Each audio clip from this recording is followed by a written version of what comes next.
Hola, ¿cómo estás? Muy buenas noches, 20:31, estamos en vivo en la pantalla de Bravo TV, comenzando con un nuevo programa de Bienvenidos al Tren. Buenas noches. Bueno, yo te digo Bienvenidos al Tren, que como ya sabes es el nombre de este programa, y no puedo dejar de pensar en algo un poquito paradójico, ¿no? Porque mientras yo todas las noches te estoy invitando a que te subas al tren, cada día se baja un nuevo funcionario del gobierno. Ayer se fue el canciller Gerardo Huertein. Hoy se va el ministro de Justicia, Mariano Cuneo Libarona.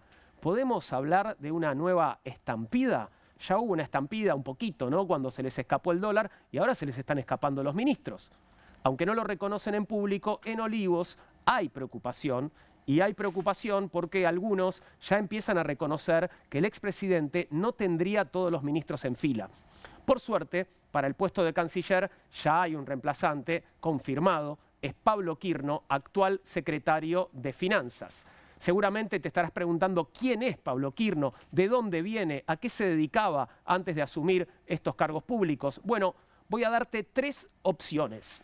Primera opción, ¿es el fundador de un comedor infantil llamado Felices los Buitres?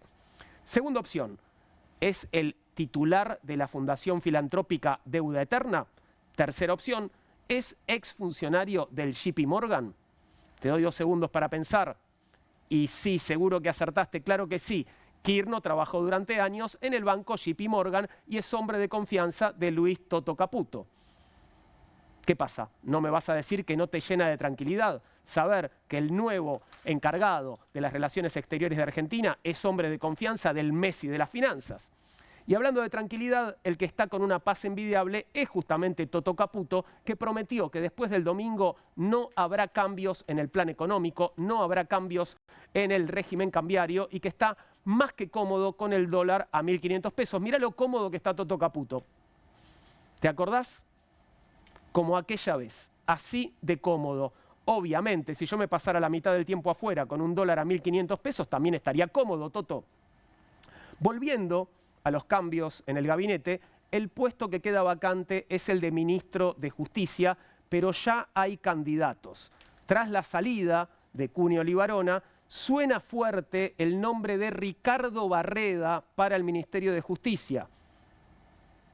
Está muerto, pero ¿desde cuándo eso es un problema? Dicen que dijo Conan, el perro asesor del expresidente. Por suerte, ya no falta casi nada para las elecciones del domingo y ¿no te está picando un poquitito la ansiedad ya? Peor está Scott Bessent, que no ve la hora de que llegue el domingo para dejar de poner dólares en este país. Mientras tanto, los candidatos ya están haciendo sus actos de cierre de campaña. En la ciudad de Buenos Aires, ayer, por ejemplo, cerró su campaña Patricia Bullrich y lo hizo en el Congreso con una nueva y emotiva represión a jubilados que dejó un manifestante con un brazo fracturado. Nuestra solidaridad, por supuesto. Porque Pato podrá cambiar de partido como de camiseta, pero sigue siendo fiel a los gases y las balas de goma. Así estamos comenzando con nuestro programa de hoy, en el día del cumpleaños del autor de la canción que nos da título, el Dr. García. Muy feliz cumpleaños para Charly García y como bien dice, pueden venir cuantos quieran, que serán tratados bien. Voy a saludar a mis compañeros esta noche con Fabi Solano. ¿Cómo estás, Fabi? ¿Todo bien? ¿Qué tal? Buenas noches, Juan. Muy bien. Feliz cumpleaños, Charly, ¿no? Feliz cumpleaños sí. A Charly, sí. ¿Nos estará viendo? Ojalá, ojalá que sí. Creo que mira otra cosa, pero no lo voy a decir ahora. Bueno, música también. Y bueno, Nahuel Sosa, fan de Charly García. Así es, fan de Charly García. Me hiciste acordar que en el disco de Random él habla en un momento de que no puede creer que pasa la triste, todo el tiempo viendo Evangelistas, ¿no? Que hay un tema ahí que... Efectivamente. Así que... Qué actual. Qué actual, no sé si lo estará viendo totalmente. no. Puede ser el futuro también, ¿eh? Tal vez una vez más es Charly viendo el futuro, ¿no? Ya lo hizo en otras ocasiones. Siempre fue un gran descriptor de la realidad argentina, así que también... Yo solo tengo esta pobre antena, decía, ¿viste? Que me transmite lo que decís. Y bueno, y eso lo pasa a las canciones. Totalmente. Entramos en los temas de hoy, noticias en el furgón. ¿Qué tenemos, Fabi? Vamos a hacer el repaso de las noticias en el furgón, como adelantabas. Ya mañana es el cierre finalmente, en realidad hoy es el cierre de las campañas porque mañana veda electoral y a partir de eso las actividades, una agenda política muy cargada en el día de hoy. Quien cerró la campaña fue Javier Milei, que en este momento está en Rosario con una multitud en Plaza España donde está cerrando su campaña. Recordemos que llegó a la provincia con el desafío de impulsar a Agustín Pellegrini, que es el candidato local, que en las encuestas está dando, la verdad que muy cercano al segundo candidato, y de esa manera lo que quiere es impulsar su candidatura, también con una mirada nacional. Lo que estamos viendo son algunas de las imágenes, mucha convocatoria. Una de las ciudades donde más se está apostando junto con Córdoba, son dos bastiones, ¿no? Santa Fe y la provincia de Córdoba, donde quiere más, tiene la posibilidad de acumular más votos en relación a la provincia de Buenos Aires, que ya se la da por perdida. Así que allí hizo el cierre Milei, estuvo acompañado con parte del gabinete, con gobernadores aliados, por supuesto con los candidatos y legisladores que participaron también de este gran acto, y al mismo tiempo se hizo una contramarcha ahí muy cerca, a una cuadra, en la Plaza Guernica, a 100 metros, una movilización que conjugó a sectores opositores que por supuesto fueron democráticamente a dar su palabra. Estamos hablando de personas con discapacidad, también jubilados, estudiantes que se manifestaron libremente en medio de un gran operativo policial, como ya estamos acostumbrados, que fueron a cubrir al presidente de la Nación. Esto ya ha sucedido muchas veces, ¿no? Cada vez que el presidente sale al territorio, no importa en qué lugar del país, están quienes lo bancan, pero también se movilizan quienes lo repudian, ¿no? Sí, porque además no es un presidente que recorre el territorio. No, claro. Entonces, ante las pocas oportunidades que tienen las personas de ir y acercarse, siempre se producen este tipo de movilizaciones que me parece son parte de las reglas de la democracia. Ahora, no perdón, debería ser un problema. Esto me parece que es algo a ponerle la lupa, porque yo creo que hay pocas veces, hasta me animaría a decir que es la primera vez de la vuelta a la democracia. No que un presidente va a un territorio y hay una contramarcha, eso ha pasado muchas veces, pero con el grado de sistematicidad, es decir, cada vez que va a un territorio, eso no pasó ni con Macri, así, con este grado de sistematicidad. Parecía que no hay un lugar donde decir, porque Macri última hacía algo en la ciudad de Buenos Aires, Claro. era como, tenía como sus mojones seguros donde podía hacer cosas. Bueno, me parece que ahí se combinan dos cosas. Primero, que hay una lectura muy extraña de los territorios que se eligen para hacer la campaña.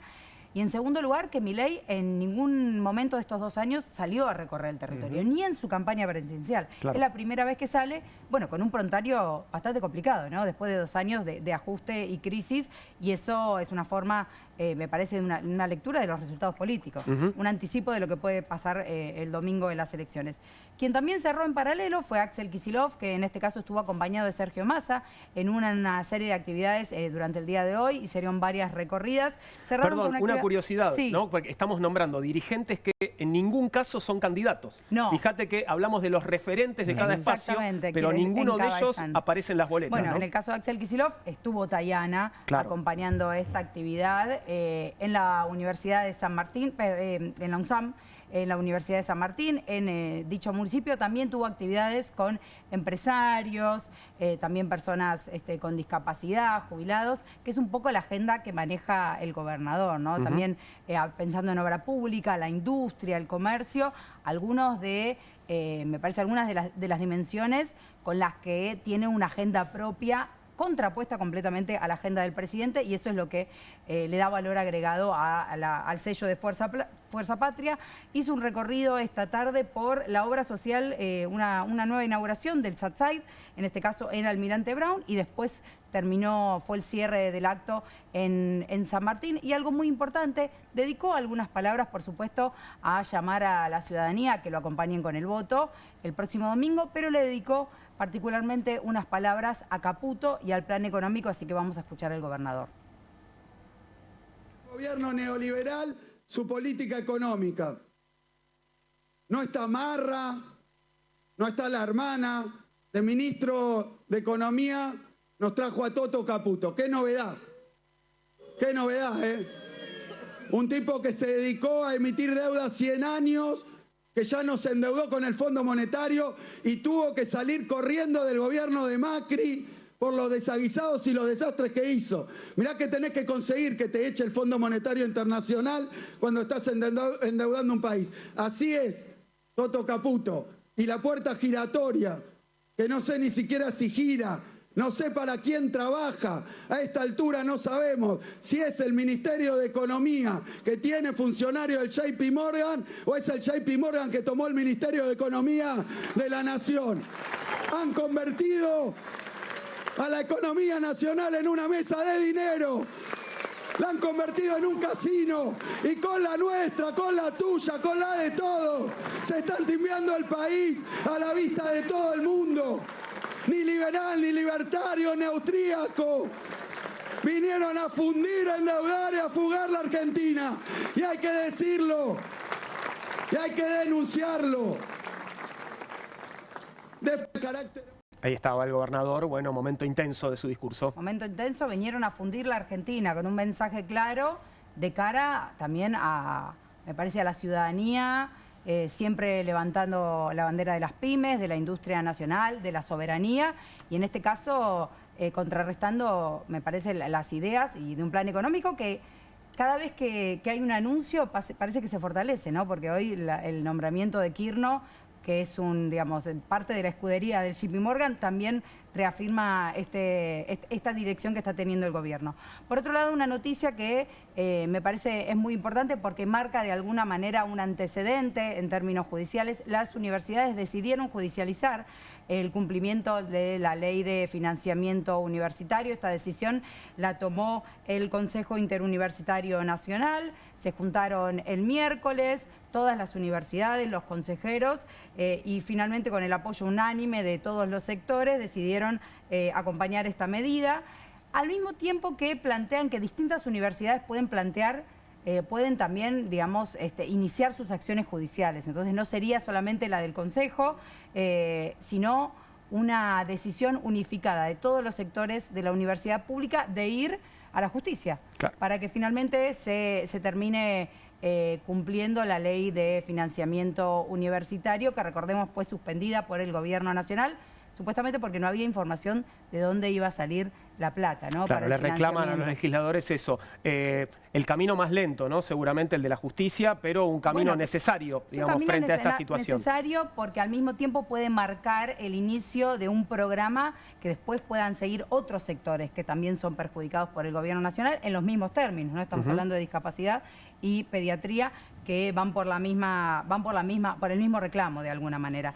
Y por último tenemos que hablar de lo que anticipaste, los cambios en el gabinete, Juan, porque no solamente renunció finalmente el ministro de Justicia, Cunio Libarona, ministro que se lleva las banderas de desarticular a los derechos humanos, de desarticular todos los organismos que tenían que ver con la lucha contra la violencia de género, es decir, se lleva sus premios en el marco de lo que es la ideología libertaria. Hizo el trabajo sucio. Hizo el trabajo sucio y se fue. Finalmente se confirmó que a partir del lunes va a presentar su renuncia en el cargo, algo muy importante.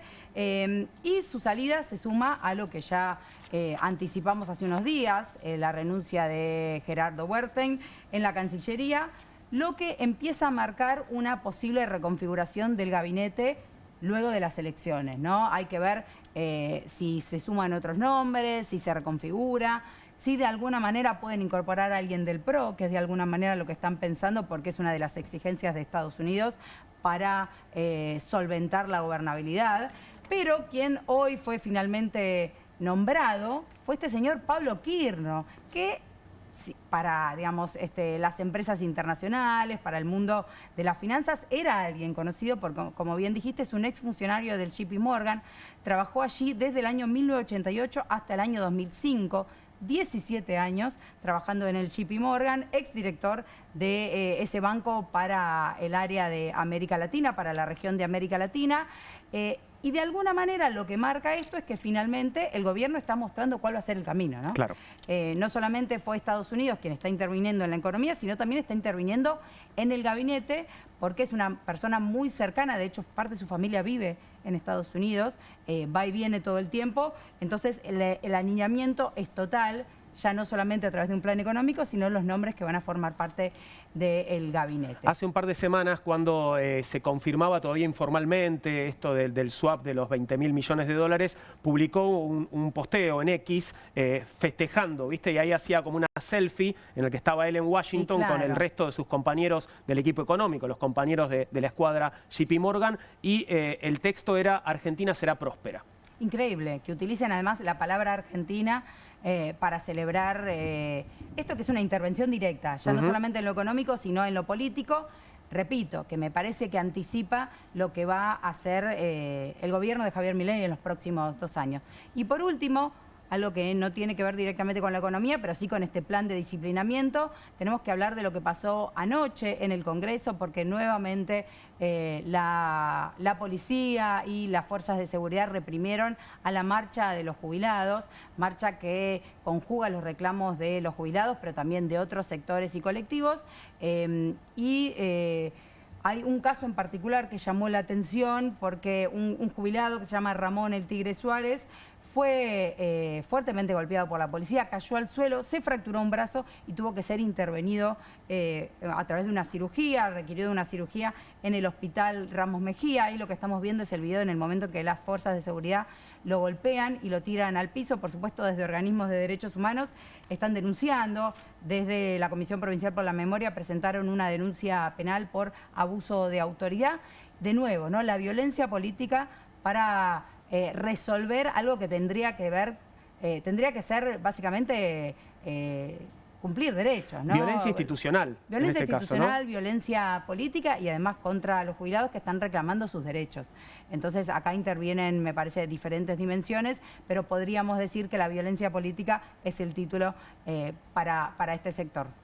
Bien, estaba viendo ahí una de las banderas justamente que hablaba de antifascismo y esto nos lleva a lo que va a ser nuestro primer tema de conversación.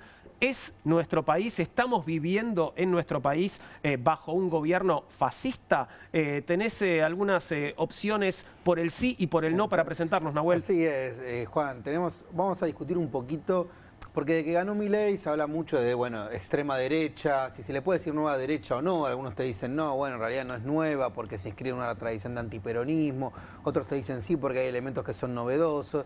Pero hay un tema que siempre está ahí como en el aire girando, que es si se le puede llamar fascismo a esta experiencia que estamos viviendo en nuestro país. Vos te acordarás cuando Milei hace el discurso en Davos, que critica a los homosexuales y a la comunidad LGTB, que inmediatamente hay una asamblea en Parque Lezama y la bandera que encabezaba decía antifascismo, ¿no? Ahí, marcando en una marcha que fue bastante masiva, ¿no? Eso estamos hablando. Y ahí arrancó toda una discusión respecto a, bueno, pero ¿era correcto o nos estamos sobregirando a la hora de decirle fascismo? Mira, yo te traje 2 plaquitas acá que, la primera una diría, bueno, en esta primera placa podríamos decir, ¿por qué es exagerado ponerle fascismo, ¿no? ¿Por qué no sería fascista este gobierno? ¿Por qué no sería fascista este gobierno? A ver, argumentos. Muchos te plantean, es forzado ya que la mayoría de la sociedad no asocia la experiencia actual con situaciones autoritarias del pasado. ¿Esto qué quiere decir? Es poco efectivo ya que solo lo interpretan así sectores minoritarios y el fascismo fue una experiencia limitada a la Italia de Mussolini, ¿no? A ver, si bien para muchos Milei puede representar una cuestión autoritaria, no es que a la mayoría de la sociedad Milei se le viene la idea de Videla inmediatamente, claro, ¿no? ¿Por qué? Bueno, primero por una cuestión de edad. Milei no deja de ser un presidente que tiene menos de 60 años. Fue elegido democráticamente. Fue elegido democráticamente. Entonces, como uno diría, de forma crítica, uno diría, bueno, si apelás a esta figura, capaz que es para un sector sí está asociado así, pero una gran parte de la sociedad puede decir, bueno, pero yo lo voté legítimamente, lo voté con 40 años de democracia encima, ¿no? La segunda, bueno, entonces dentro de esta lógica es poco efectivo porque muchos sectores no se van a sentir convocados cuando vos digas que esto es fascismo, ¿no? Digamos, no sería una categoría válida o en todo caso útil para enfrentar al gobierno de Milei. Y la tercera es que uno podría decir, bueno, pero si nos ponemos un poco rigurosos, el fascismo es una experiencia muy abocada a la Italia de Mussolini, entonces uno diría, bueno, un poco forzado llevar la experiencia italiana a la Argentina actual. Ahora bien, desde otro lugar te pueden decir, sí es correcto. Incluso uno podría decir que el término facho está en el lenguaje popular argentino. No te digo fascismo, pero el famoso tío facho, ¿no? Que sí, en Navidad... Que tal vez es un poquito más vago, ¿no? Como concepto, menos preciso, menos si preciso, querés, ¿no? Pero existe la idea del tío facho, que está bueno. Pero ahora vamos a dar argumentos a favor de que uno pudiera decir, che, pará, podemos tildar a esta experiencia de fascismo. La primera, el fascismo no se limita solamente a un hecho histórico, ¿no? Esto es muy importante, no es solo la experiencia de Mussolini italiana, sino que el fascismo es un sistema de valores y es una práctica social que trasciende coyunturas. Es decir, es una forma de ver al otro el fascismo, es una forma de relacionarte con ese otro que vos no estás de acuerdo, ¿no? Entonces, estos argumentos lo que te dicen, bueno, si un colectivo, por ejemplo en este caso la comunidad LGTB, siente que está habiendo prácticas frente a esa comunidad que tienden a escribirse dentro de esta deshumanización que por lo general propone el fascismo, bueno, no sería tan incorrecto porque al fin de cuentas no es un problema de historia, es un problema de cómo lo percibe cada grupo. Y este último punto que a mí me parece capaz también bastante potente, bueno, después de la experiencia italiana, el fascismo no terminó, existió lo que llamó el neofascismo, es decir, que recuperaba ciertas cuestiones de esto del fascismo como un sistema de valores, como una práctica social, y que se fue ampliando y que de hecho hubo movimientos neofascistas que fueron creciendo y que en el siglo XXI han escalado, ¿no? Entonces, esta idea de, bueno, el fascismo como una corriente, como una forma de ver al otro, como una forma de estigmatización, como una práctica que promueve la violencia política, como decía Fabi, desde esta perspectiva uno podría decir, bueno, no es sobregirarse, es llamar las cosas por su nombre. Bien. Es decir, si un gobierno deshumaniza, si un gobierno apela a la cuerdad, a la violencia política, sí, no es Italia de Mussolini, pero conlleva una tradición autoritaria y una forma de vincularse con el otro o con los otros. Vamos a ver qué piensa sobre esto nuestro primer invitado de esta noche, invitado a la distancia. Le agradecemos mucho que esté en contacto con nosotros porque está lejos y el lugar en el que está es más tarde que acá. Está en Alemania. Daniel Feierstein es sociólogo e investigador del CONICET y vamos a saludarlo agradeciéndole mucho este contacto. Daniel, ¿cómo estás? Buenas noches. Aquí desde Bienvenidos al Tren te saludamos. ¿Cómo están? Un gusto. Igualmente, Daniel, y gracias por trasnochar un poquito por nosotros. La pregunta es clave, es clara. ¿Es este un gobierno fascista? ¿Estamos viviendo los argentinos una experiencia de fascismo o neofascismo en el poder? Yo reharía por ahí la pregunta, Juan, en términos de decir, me parece que más importante que si este gobierno es o no, que es compleja como pregunta, es si el fascismo está creciendo en nuestra sociedad o no. Que es algo que me parece que es previo al gobierno de Milei, que incluye, o sea, es algo en lo que se monta Milei, pero que implica a muchas otras fuerzas también, en el sentido de esto del desarrollo de una práctica social. Me resultaba interesante porque yo disiento con las dos placas que ponían, ¿no? Pero por distintos motivos. Y por ahí le voy explicando parte. Primero, porque los conceptos nos sirven justamente para entender la realidad en la que tenemos que actuar. Entonces, lo que ponían como posturas a favor, si el hecho es que al tío le decimos facho, eso no sirve, o si la cuestión es que hay alguien que siente que esto podría ser fascismo, no es algo útil a la hora de actuar políticamente, pero también disiento con lo que ponían en la placa en contra, en términos de decir, primero, que la efectividad o no a la hora de lo electoral no es lo que nos permite caracterizar una experiencia. Segundo, que los fascismos llegaron al poder a través del voto.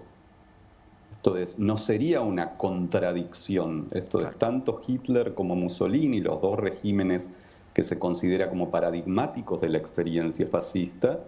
En el caso de Hitler claramente llega a partir de un acuerdo electoral, en el caso de Mussolini llega con la marcha sobre Roma, pero que implica el acuerdo de la estructura política para darle el poder. Esto es, no llegan a partir de lo que nosotros conocemos como un golpe militar. Entonces no sería un elemento, para el caso estaría más lejos la idea de una dictadura militar, pero no lo que implica el concepto de fascismo, que por eso digo que me parece que lo más potente es entender que es un conjunto de prácticas de uso e irradiación del odio, del resentimiento, de los celos, de la envidia, de formas de deshumanización, que es lo que estamos viendo emerger en distintos lugares del mundo, yo diría desde hace una década larga, y que implican un montón de elementos que resemblan esa experiencia histórica del siglo XX.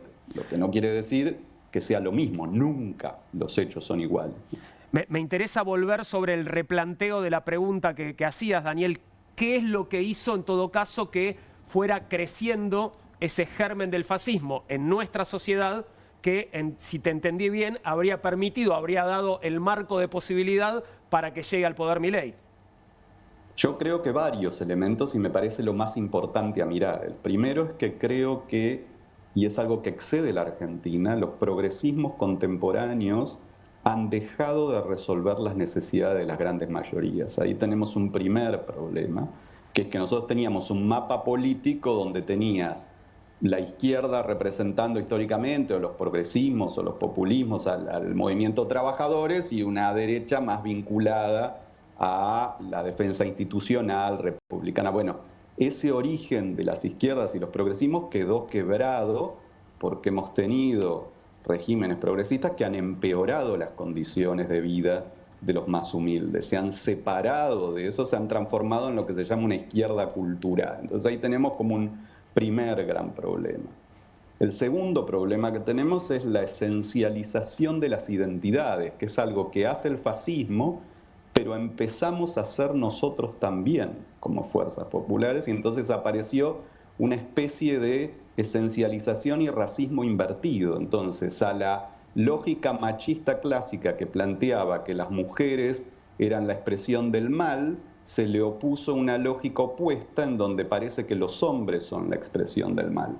A la lógica del racismo evolucionista o degenerativo que planteaba que el mal eran los pueblos indígenas o los pueblos afrodescendientes, se lo enfrentó con una lógica esencialista donde el mal ahora sería Occidente o la tez blanca. Esto generó esa esencialización que estés arrojando poblaciones enteras en manos del fascismo porque las estás despreciando de modo esencial. Y eso es interesante ver que el corazón del voto neofascista, ahí donde está creciendo el fascismo, es en general los varones jóvenes de aquellos grupos a los que se esencializó con este espejo invertido, ¿no? Entonces me parece que hay como una cantidad de estos problemas que hay que empezar a mirar con más cuidado que solamente caracterizando a un presidente, a un funcionario, un gobierno determinado, porque me parece que es algo mucho más profundo. Yo creo que la inteligencia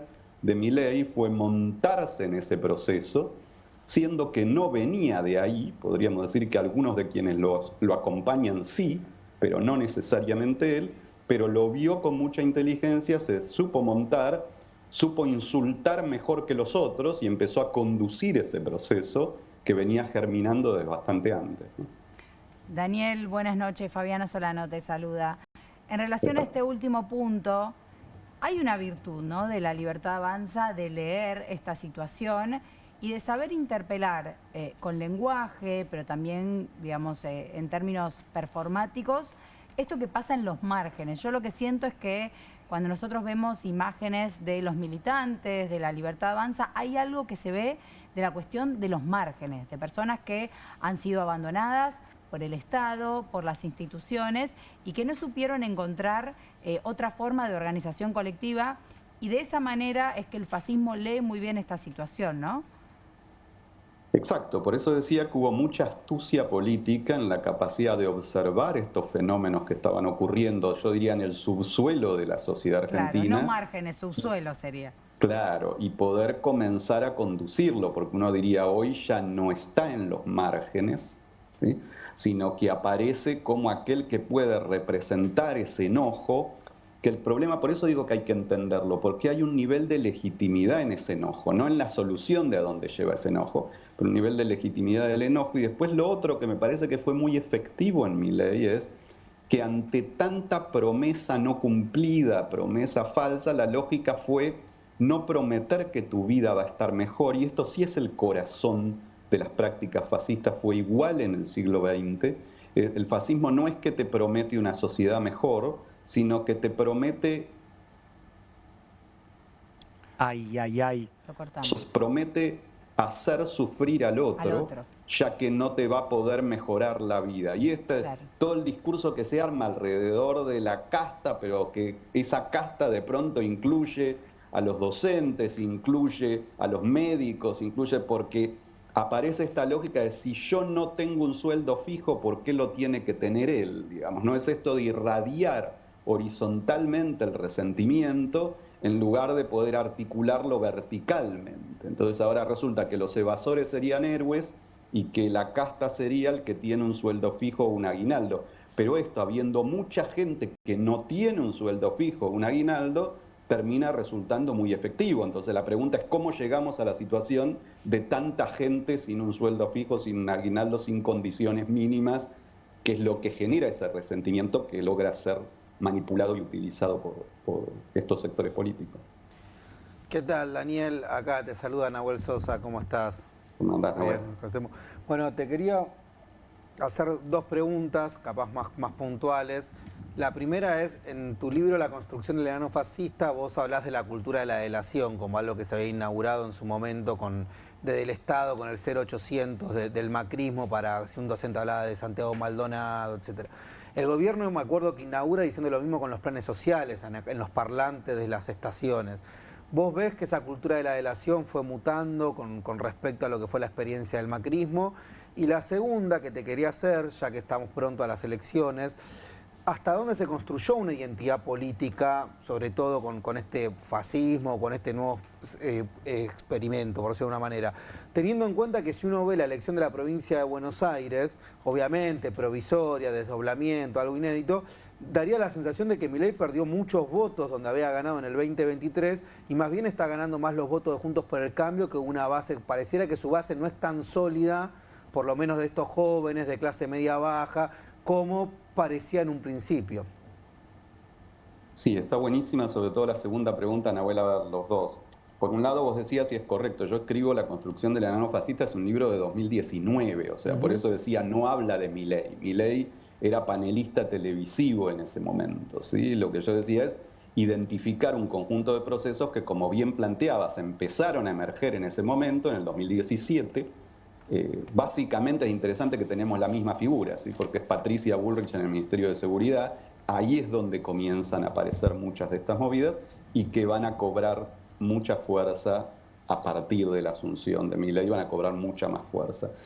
Entonces, yo digo, sí, no tanto, vos decías mutando, yo no veo que estén mutando tanto, sino que se han acentuado mucho. O sea, que esto que fue un experimento en el 2017, por primera vez desde el fin de la dictadura, la lógica de decir, instalamos una lógica que busca la delación y que incluso busca un nivel de compromiso social mucho más alto que el que buscaba la dictadura, que lo que quería es que nos quedáramos encerrados en casa, lo que busca la delación a los docentes que trabajan el caso Maldonado en las aulas es que las propias familias vayan a la escuela para tratar de enfrentar a los docentes.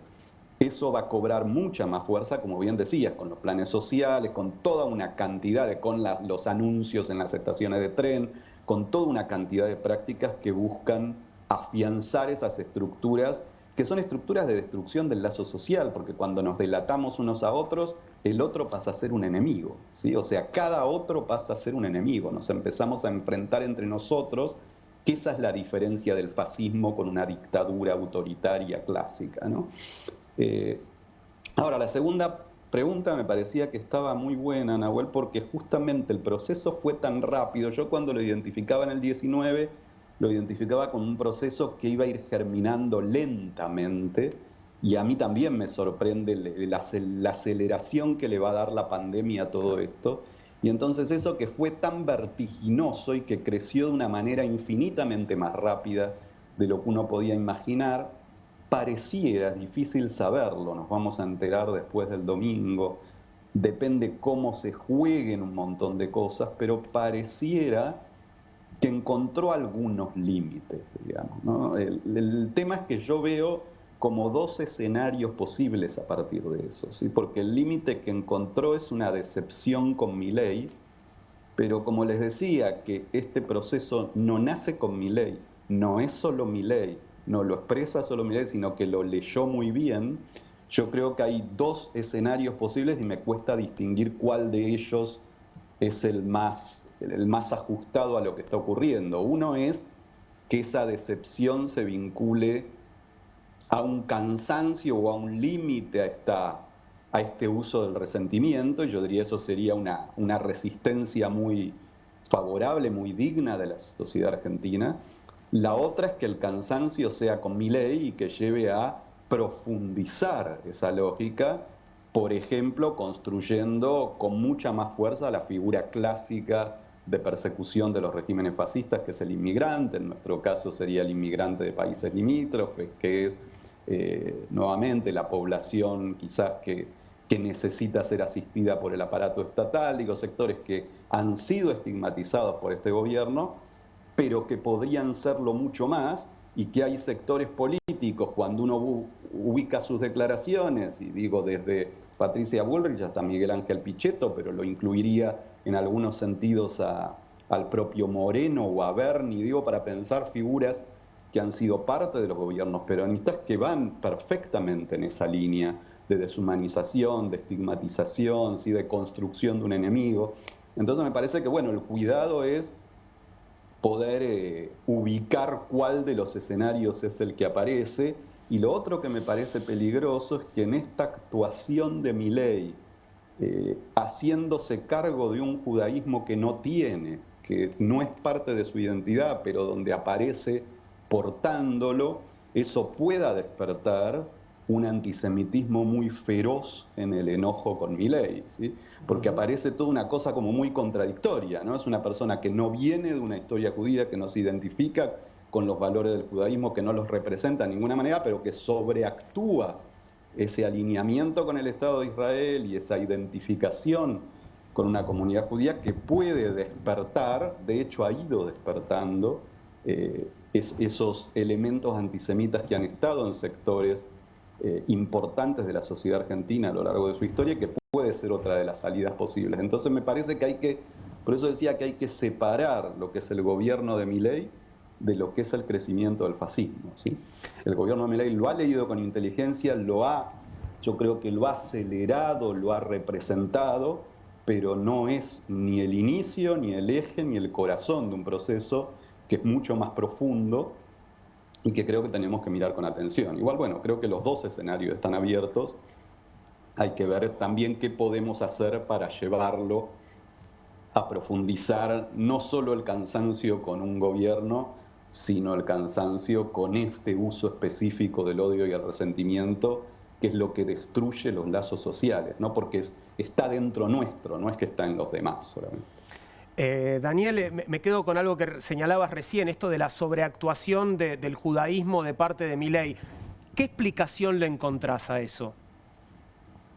Creo que tiene que ver con varios elementos. Por un lado, con la lógica geopolítica, ¿sí? Con un alineamiento geopolítico que uno observa en distintos gobiernos, porque algo parecido, si bien no tan exagerado, ocurrió con Bolsonaro en Brasil, que son regímenes que son antisemitas hacia adentro y profundamente proisraelíes en su alineamiento internacional, ¿no? Entonces, si hay una lógica para poder comprender esto, porque la lógica es, los judíos están muy bien si están en Israel, digamos, ¿no? Y esa identificación con las políticas del Estado de Israel tiene que ver justamente con la identificación de un Estado dispuesto a aplicar lógicas de deshumanización equivalentes a las que sufrió ese pueblo. Entonces, por eso parece una contradicción, no necesariamente lo es. El problema es que lo que me preocupa es el efecto que puede generar en la sociedad argentina, porque distinguir entre lo que es el gobierno del Estado de Israel, la sociedad israelí y la comunidad judía es algo demasiado elaborado para lo que es la manipulación de las emociones, ¿no? Y entonces aparece como todo en un gran combo que a la hora de expresar esos enojos, esos resentimientos, esas frustraciones, creo que genera un riesgo importante, sobre todo si comienza a deteriorarse la imagen de Milei y si empieza como a construirse una crítica que no sea una crítica de estas formas de irradiación del resentimiento. Y mientras tanto, del otro lado, estamos hablando del gobierno de Milei, estamos hablando de algunos de sus funcionarios, de sus figuras más importantes. ¿Qué pasa con la oposición en nuestro país, Daniel? Digo, lo que se nota es dispersión, ¿no? Digamos, no parece consolidarse una alternativa suficientemente fuerte en términos de volumen para competir con La Libertad Avanza. Es que esto es lo que resulta muy sorprendente de la experiencia argentina, que en general lo que ha detenido en muchos lugares del mundo las experiencias neofascistas es lo que se llama en Europa el cordón sanitario, ¿sí? Que estamos todos en desacuerdo, pero ante este tipo de prácticas no. O sea, alguien usó esa expresión ya en Argentina, me parece. Ya, Sí. ya ha sido usada en este caso, ¿no? Sí, el problema es que el cordón sanitario en la Argentina funcionó exactamente al revés en las elecciones del 23. O sea, el cordón sanitario es el cordón sanitario contra el kirchnerismo. Claro. ¿Sí? Entonces, esto genera, y creo que hay que preguntarse un montón de cosas, creo que hay responsabilidades de ambos sectores, o sea, podríamos decir de todos los sectores de la oposición. Si por un lado hay responsabilidad de los sectores que se denominan a sí mismos como republicanos en terminar acompañando este tipo de prácticas, aun cuando no las compartan, por esta cuestión del fantasma o el enemigo kirchnerista que aparece como el gran problema y entonces aparece como una reformulación de esa barrera sanitaria. Pero por otro lado creo que hay que preguntarse cosas de lo que fue la experiencia kirchnerista, de cómo se construyó también esa grieta ante el otro, cómo operó esta lógica de estigmatización de todo opositor al kirchnerismo, también de una manera esencialista, violenta, estructurando lógicas con el mismo tipo de emociones, digamos, de tipos emocionales que son problemáticos. Y me acuerdo de esto, ¿no? O sea, lo que fue una experiencia, entre muchas que uno puede plantear, lo que fue la experiencia periodística de sobre todo los momentos finales de 678 y en esta lógica de esta estigmatización personal de todo aquel, no solo que fuera opositor al gobierno kirchnerista, sino que incluso tuviera matices dentro del propio movimiento, ¿no? Entonces me parece que todo esto colaboró como a alterar la estructura política y a desvanecer esas estructuras como de contención de una sociedad que implican esa construcción de barreras sanitarias, ¿no? Entonces la pregunta es, bueno, si ante estas situaciones que hemos vivido en los últimos 2 años, o incluso diría un poco más, si se puede reconstruir o no esa situación, y esto es un poco lo que también está en juego, ¿no? Y me parece que en cada sector político es distinto, me parece que es difícil hablarlo en general. Yo creo que han aparecido, es muy interesante lo que ha ocurrido, por ejemplo, con distintas figuras que en su momento acompañaron al macrismo y que hoy encuentran límites, incluso revisando críticamente su experiencia, ¿no? Me parece muy valioso en algún sentido expresiones como las de Pablo Abeluto, ¿sí? Cuando planteaba esto de empezamos a consumir la que vendíamos, creo que lo decía de esta manera, y es muy rico para ver el efecto que puede generar cuando uno no maneja esta lógica de cómo se proyectan determinados sistemas emocionales, ¿no? Y me parece que eso es,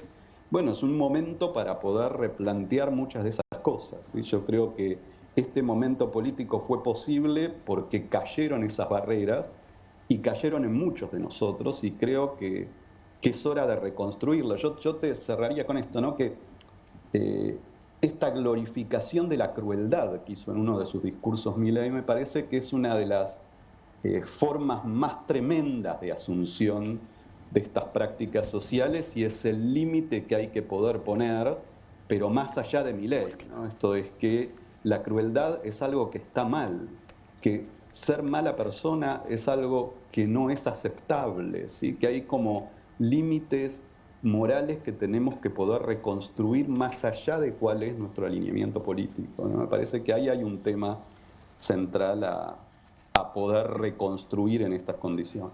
Daniel, tomo esto último que decís porque recuerdo las últimas campañas y eslogans o lemas que fueron en su momento muy criticados, como, bueno, el amor vence al odio, ¿no? Que cuando uno se pone a pensar en el fondo, hay algo ahí de la reconstrucción de los lazos, de la importancia de lo comunitario.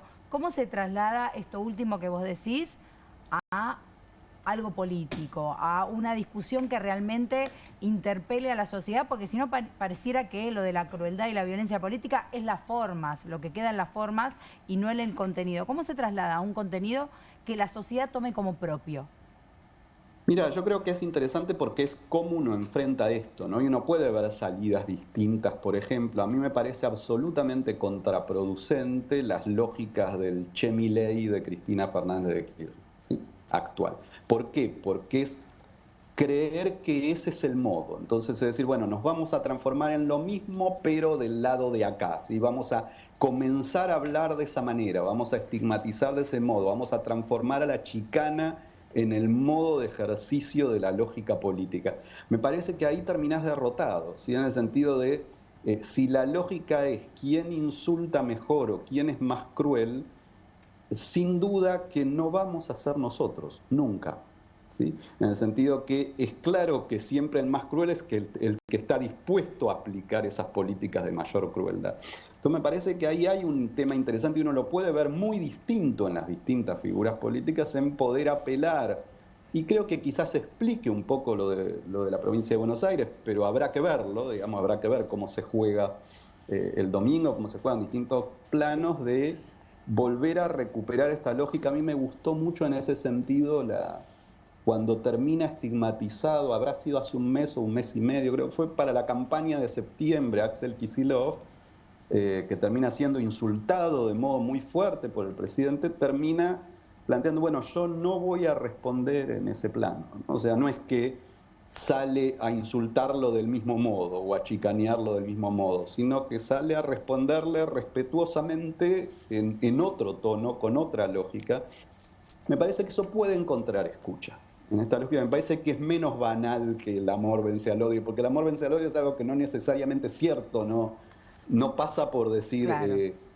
eso siempre va a triunfar, pasa por decir no importa si triunfa o no, nosotros no nos podemos convertir en eso, es algo distinto, es decir, yo Clarísimo. no puedo ser eso, porque además tampoco va a ser convincente, porque es esto, si no lo llevamos, entonces si no estamos atravesados por eso, va a ser leído como una actuación. Creo que parte de lo que sedujo tanto de Milei es que es real, o sea, él tiene ese odio adentro, tiene ese resentimiento que lo atraviesa, entonces no lo está actuando.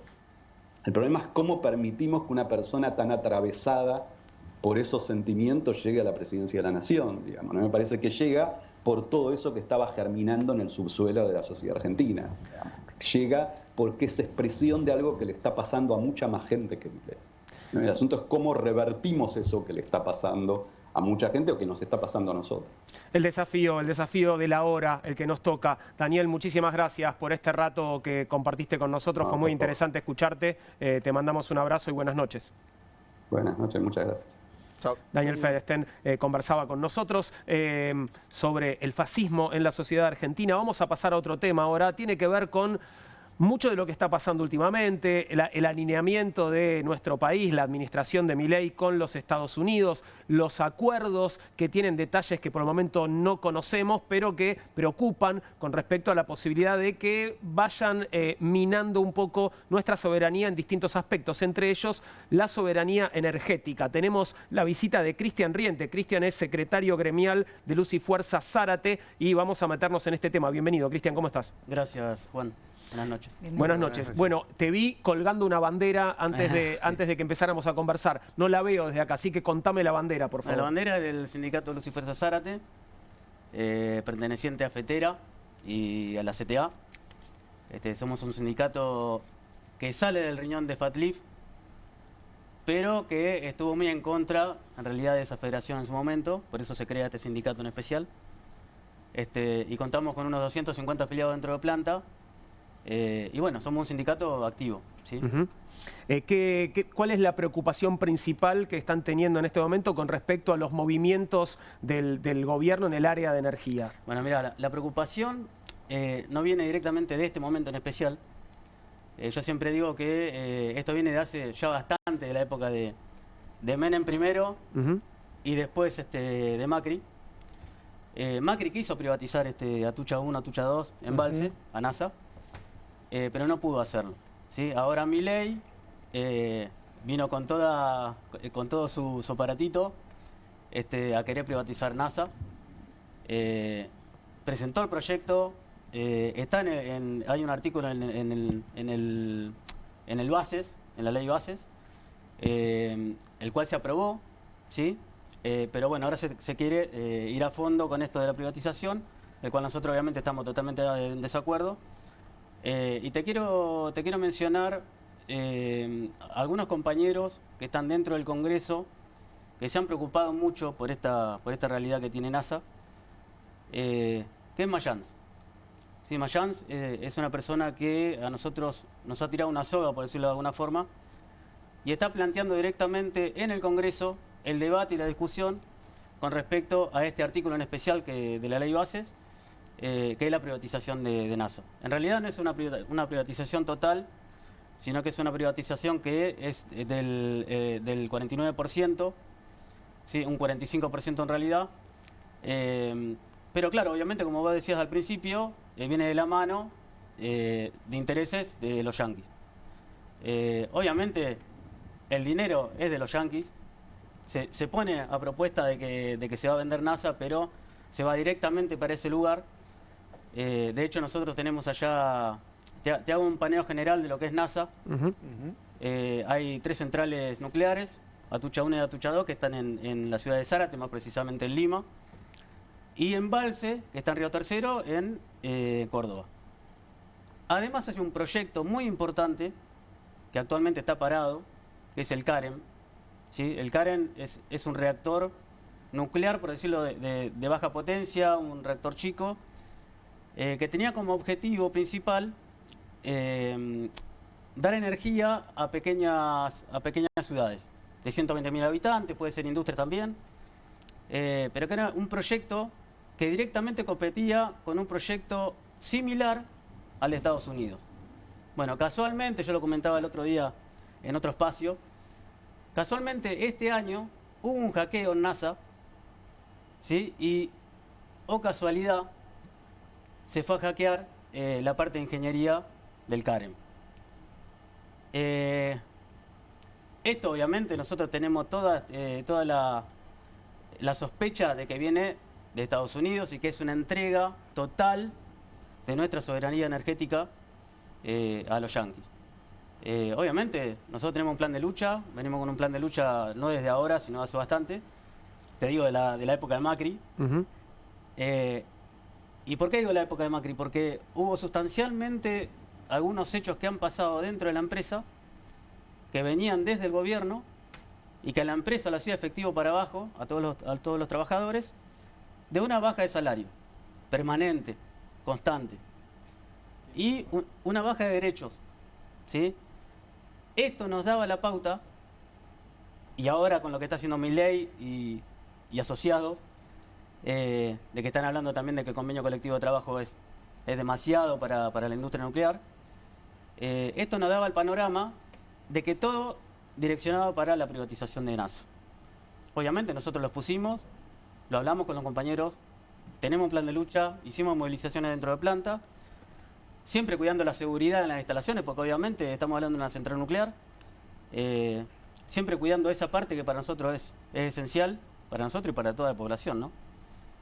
Pero sí asentar de que estamos en un plan de lucha. Sí, no solamente dentro de planta, sino que lo llevamos hacia afuera en lo que nosotros llamamos la multisectorial. Hicimos, la semana pasada, hicimos lo que nosotros llamamos la Rotonda de la Dignidad, que en su época fue muy importante en el 2017, y ahora lo volvemos a hacer, con muchos espacios políticos y muchos movimientos sociales, y había en la Rotonda de Zárate, había 500, 600 personas. Ahí se pusieron muchas realidades de diferentes aspectos, no solamente de lo nuclear, sino de la industria en general que hay en la zona. ¿Sí? Imagínate Zárate Campana y una industria muy grande, ¿sí? Químicos, automotrices, nuclear, una gama muy amplia de industria. Y no solamente está tocando el aspecto nuclear, hoy hay un punto especial que es lo nuclear, hay un eje que va por ese lado, pero también hay muchas industrias que están cerrando, muchas químicas están cerrando, automotrices, KTM cerró el mes pasado, mucha gente afuera, las papeleras, y bueno, nosotros en ese marco tenemos que actuar no solamente por la parte nuclear, sino por todo lo que está pasando, no solamente en las plantas, sino en todo lo que es el país, ¿sí? Te voy a hacer una pregunta absolutamente ingenua. Sí. ¿Por qué no está bueno que se privatice una empresa como NASA, que se privaticen centrales nucleares como Atucha o Bueno, Embalse? todos sabemos que cuando viene un privado, cuando alguien pone la moneda, la quiere recuperar, y no solamente eso, sino que quiere con creces hacerse de una bolsa de dinero, ¿sí? Obviamente, esta empresa en especial, NASA, que es una empresa nuclear muy importante dentro, no de la zona, sino nacional, porque es energía. Nosotros tenemos que abastecer al país de energía eléctrica, ¿sí? Esto va más allá de los costos. Un privado siempre viene por el costo, ¿sí? La primera medida que un privado va a tomar va a ser sacar gente, porque funciona así, todos los privados hacen lo mismo. Sacan gente, van a la baja con los salarios, van a la baja con el convenio colectivo de trabajo y aplican una tarifa mayor sobre la energía. Esa tarifa, ahora te voy a hacer la pregunta yo, ¿quién la paga? Bueno, la pagamos todos. La vamos a pagar nosotros. Justamente todo lo contrario de lo que nosotros como sociedad y nosotros como sindicato y con algunos movimientos es lo que llevamos a relucir, que es la energía tiene que ser un derecho humano. La energía no tiene que tener un costo elevado, no tiene que ser la energía para unos pocos, como puede ser como son las obras sociales. Las obras sociales, el costo es altísimo y solo pocos pueden pagarlo. La medicina prepaga, ¿no? La medicina prepaga, ¿sí? Bueno, esto es lo mismo. Si viene un privado, van a ser pocos los que van a poder tener energía eléctrica.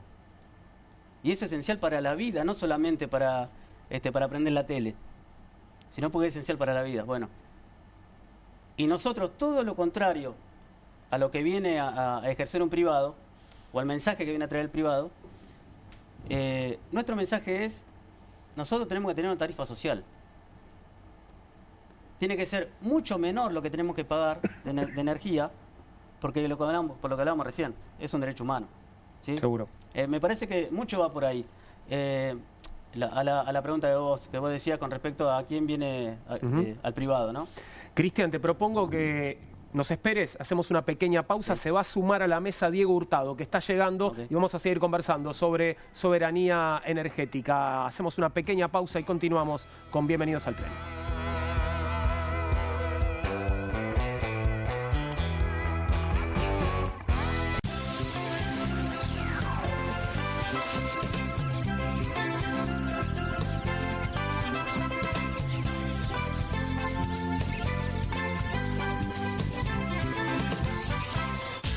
Córdoba es la capital de escapadas todo el año. Sí, un destino para conectar con la naturaleza, hacer sierra office, deporte, comer o visitar a un santo de verdad. Un lugar preparado para que puedas disfrutar todo el año. Vení a Córdoba, disfruta más fácil. Straight 8, la nueva herramienta de entrenamiento que te ayudará a pararte más derecho, ensanchar los hombros y alinear la columna para un alivio instantáneo.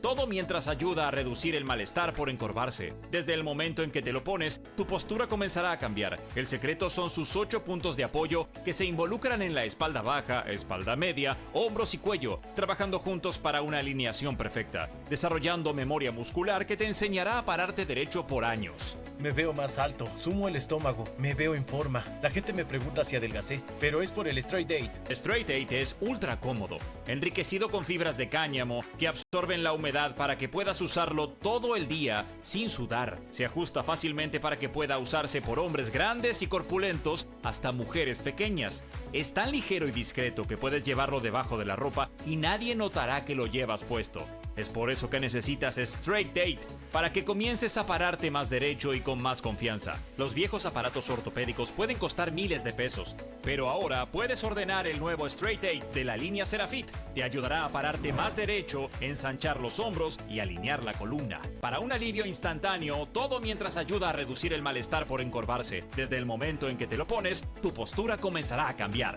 Llame ahora mismo y adquiera su Straight 8. Descubra los productos más novedosos y exclusivos de la línea Serafit en tvcompras.com y obtenga este fantástico producto de TV Compras. Llame ya.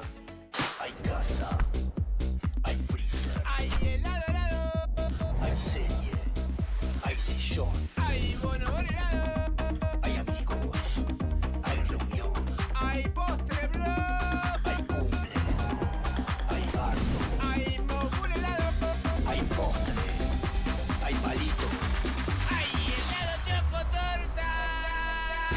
casa, iFreezer y tus chocolates y golosinas favoritas hechas helado. El próximo domingo 26, los argentinos vamos a ir a votar. Ya sabemos quiénes son los kirchneristas y ya sabemos lo que buscan. Quieren romper todo para que fracasemos. Necesitamos terminar lo que empezamos. Necesitamos hacer las reformas que faltan. Si lo hacemos, Argentina cambia para siempre. Es la última oportunidad. Es a todo o nada. Es ahora o nunca. La libertad avanza o Argentina retrocede.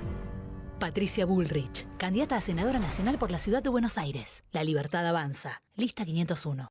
Vi a este país tocar fondo, pero también vi a su gente levantarse una y otra vez.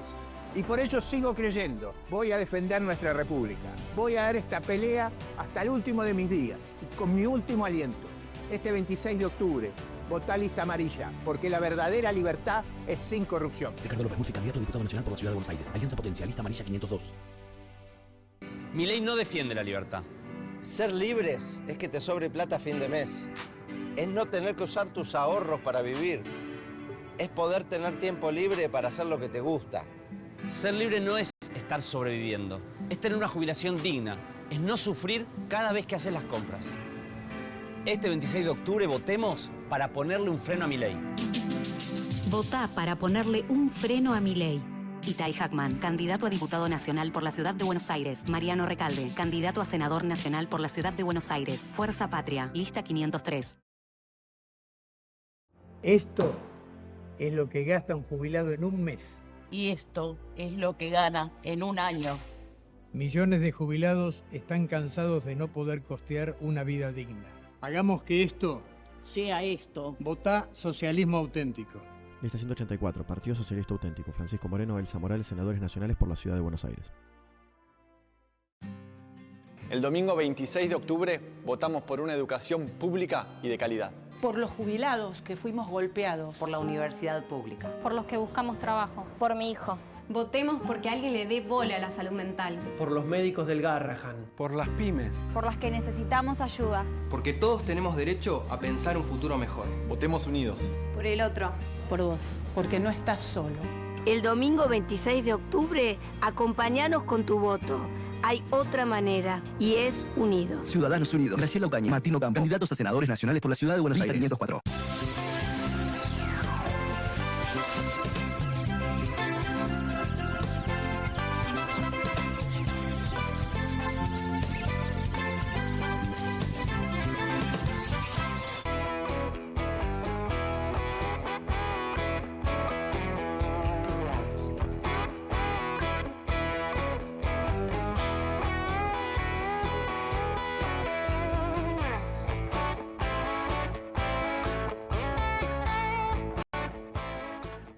y 33, aquí estamos de vuelta en vivo en Bravo TV con Bienvenidos al Tren. Continuamos con la conversación y recibimos ahora a Diego Hurtado, es físico, es especialista en ciencia y tecnología. Bienvenido, Diego, gracias por sumarte a la mesa de conversación sobre soberanía energética. Y esta es la pregunta, ¿está en riesgo la soberanía energética de nuestro país? Sí, claro.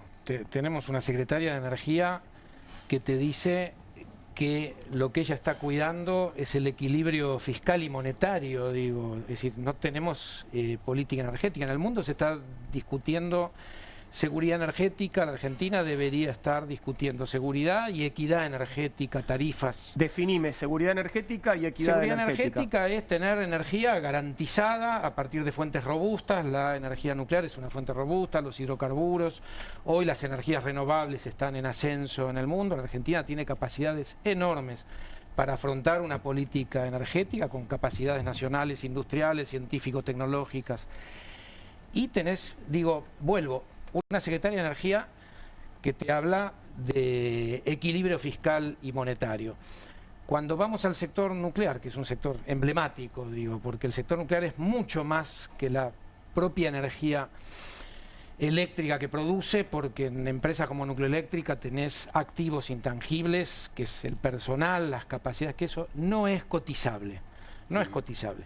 Entonces, cuando el gobierno te dice vamos a privatizar el 44% de Nucleoeléctrica y van por lo que se cotiza, te aplican una formulita de la economía financiera que te da cifras ridículas y donde vos tenés un capital humano que en los países desarrollados eso no se toca, eso es lo que más se cuida. Y acá, bueno, después tenemos la experiencia de las privatizaciones de los 90, esto se parece mucho y entonces ahí haces ese combo es fatal, ¿no? Quiero decir. Lo más importante es que hoy la Argentina no tiene una política energética. Tuvimos un secretario de Energía, Chirilo se llamaba, si no recuerdo mal, que un senador, el senador Parrilli, el primer secretario de Energía de La Libertad Avanza, le preguntó en público, en una sesión del Parlamento, creo que estaba reunido con senadores, senadoras, cuánto era el precio del barril del petróleo. El secretario de Energía del país de Vaca Muerta no sabía cuánto era el barril del petróleo. ¿No? Dice, más allá de la anécdota, ¿por qué este hombre no sabe? Bueno, porque vino para hacer otra cosa, no vino para gestionar una política energética, ¿no? Entonces uno ve cómo se va llenando el sector energético, el sector tecnológico, satélites, abogados, digo, uno esperaría que haya además ingenieras, ingenieros, digo, que se le preste atención a todo lo que puede producir en términos de desarrollo científico, porque en esos sectores tenemos el futuro de nuestro país, ¿no? Es decir, ahí se va a generar empleo, con eso se genera empleo, buenos salarios, las universidades trabajan para producir los profesionales, las profesionales que van a demandar estos sectores. Cuando hablo en plural pienso en el sector energético, pienso en el sector satelital, en el sector de salud. La Argentina tiene capacidades en biotecnología para el agro, para salud animal, para biotecnología vegetal. Quiero decir esto, está bien, hoy nos toca hablar de energía y es un sector muy relevante, pero esto que comentamos hoy del sector energético, en particular del sector nuclear, que para la Argentina es un sector emblemático, se está replicando en todo el mundo de la producción y el conocimiento. El INTI, el INTA, el Servicio Meteorológico, el Instituto Nacional del Agua, ¿no? Hay un desprecio por el conocimiento. Claro, y vos sabés que los premios Nobel de Economía que se dieron hace 10 días, en una escuela que no es de mi devoción, quiero decir, es economía ortodoxa, economía neoclásica. Los 3 premios Nobel de Economía que se entregaron hace 10 días fueron a 3 personas que vienen trabajando hace 25 años en la línea económica de un Caputo, en la línea económica de lo que hoy llamamos economía ortodoxa, en innovación, cambio tecnológico y conocimiento en el crecimiento económico. Es decir, a nivel global, el conocimiento hoy, hay que ver la disputa China-Estados Unidos, está como motor de una economía nacional, es lo que se disputa hoy a nivel global y acá lo estamos tirando, digo, o dejando en un nivel de degradación notable. Los funcionarios que están al frente de las instituciones, yo les aseguro que es para hacer una comparsa para el carnaval, quiero decir, es gente que no tiene la más mínima competencia en las áreas que le tocan, ¿no? Diego, 2 preguntas te hago. Uno, ¿cuánto tiene que ver esto con el proyecto de reprimarización de la Argentina? Y por otro lado, ¿por qué el ciudadano argentino no interpela o no se ve interpelado por este tipo de cuestiones vinculadas, por ejemplo, a la energía? ¿Por qué piensa que los perjuicios directamente no le van a llegar? ¿Cuál es la distancia con el ciudadano argentino? Empiezo por lo último, ¿no? Hay yo qué sé cuántos años, yo diría, desde la vuelta a la democracia, para no hablar de gobiernos de facto, de la última dictadura, el discurso de este neoliberalismo que nos toca padecer, que es un neoliberalismo lumpen, quiero decir, no es el mismo tipo. Yo no voy a hacer una apología del neoliberalismo británico o norteamericano, claro, que tiene sus problemas en sus países, pero claramente no es lo mismo. Y en ese sentido lo que se nos viene es, hay una operación cultural desde hace 40 años, ¿no? De estigmatización de todo lo que tiene que ver con el Estado, de todo lo que tiene que ver con el mundo de las universidades, que es lo que en los países hoy, entre comillas, neoliberales, pero economías avanzadas, se protege como activos estratégicos, ¿no? El concepto de activo estratégico que este gobierno no maneja y que, por ejemplo, Trump está todo el tiempo hablando de sectores críticos. Ellos hablan de, nosotros decimos estratégico para lo que ellos llaman, podemos tomarlos como sinónimos. De hecho, Alianza para la Seguridad en Minerales Críticos, algo que está liderando hoy Trump con un grupo de países desarrollados, ¿no? En ese punto, digo, yendo a lo que vos señalás de esa percepción social que probablemente sea como vos lo describís, me parece que tiene que ver con décadas de machacar, con una ideología de hay que privatizar porque los consumidores se merecen mejores tarifas y mejores servicios. Ya pasó eso, pasó en los 90, no hubo ni mejores tarifas ni mejores servicios, perdimos todos los activos, la Argentina se quedó sin trabajo, quiero decir, sin generar puestos de trabajo, los niveles de desocupación y fuimos al 2001, ¿no? Respecto de la primarización, está muy bien ponerlo en esos términos. Pensá que desde que arrancó el gobierno de Milei perdimos 15.000 pymes, y si hay un futuro para volver a generar diversificación de la matriz productiva, para volver a generar trabajo, pero no solo trabajo calificado, empleo con buenos salarios, eso lo da el conocimiento. No hay otra receta. No importa, Caputo, las magias que haga el mundo financiero, el trabajo, el empleo, salario digno, se generan, son 200 años de capitalismo, ¿no? De aprendizajes. Se genera con industria, con ciencia y tecnología. La Argentina lo supo hacer. 2003-2015 es un periodo deslumbrante en el cual la Argentina del 2001, que es la que arranca en 2003, al 2015 es una Argentina que pone satélites gestacionarios en órbita, que está inaugurando centrales nucleares, que tiene YPF estatizada al 51% para encarar esto que hoy parece el gran milagro, pero que no va a ser ningún milagro si no ponemos capacidad, que es vaca muerta. Y así podríamos seguir. Digo, realmente lo que pasó 2003-2015, a mi juicio, es la lucecita o el resquicio de luz que podemos ver a futuro, tratando de entender qué pasó ahí, cómo pudimos hacer lo que hicimos entre 2003-2015 y pensar cómo recuperamos eso, ¿no? Que nos quedó en la mitad del río. Es de manera sintética algo que después podemos hablar toda la noche.